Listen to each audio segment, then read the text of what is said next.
A Policía Local de Vilanova ve respondida unha das súas demandas, a mellora do seu parque móvil.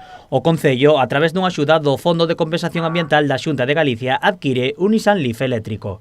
Un automóvil que cumpre dous propósitos: reforzar o corpo de seguridade e concienciar no coidado do medio ambiente. Creemos que a nosa policía ten que dar exemplo, ademais de ter o noso cuidado, non? E a nosa atención, e creemos que un vehículo destas características vai a complementar e vai a axudarlle a desenvolver o seu traballo día a día, non?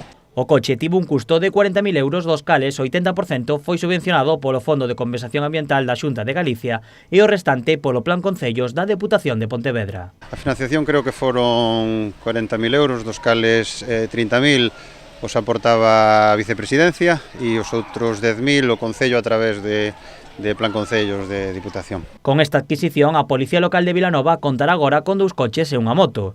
O Corpo de Seguridade vilanovés virá reducido os seus transportes ante o mal estado dun dos seus vehículos. Pois nada, ter un vehículo máis, que algún dos vehículos xa tiñan moita antigüedade, estaban bastante deteriorado un deles.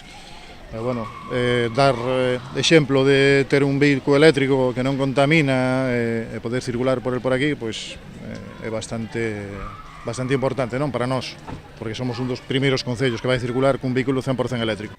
Ao tratarse dun vehículo eléctrico, o Concello porá puntos de carga en diferentes zonas da vila. Temos un que estaba no pabellón de deportes aquí en Vilanova e se trasladou hacia onde está o Parque de Protección Civil, e agora vamos a instalar uns de carga rápida especial para eles ao lado onde teñen o seu aparcamiento, ao lado onde está a Plaza Bastos, e outro onde está ao lado do Concello para que teñan a man cada vez que van ás oficinas, non? O novo vehículo conta cunha batería de 40 kW. A autonomía pode variar entre os 280 e os 380 km. Un vehículo para que a policía poida coidar da vila sen descoidar o medio ambiente.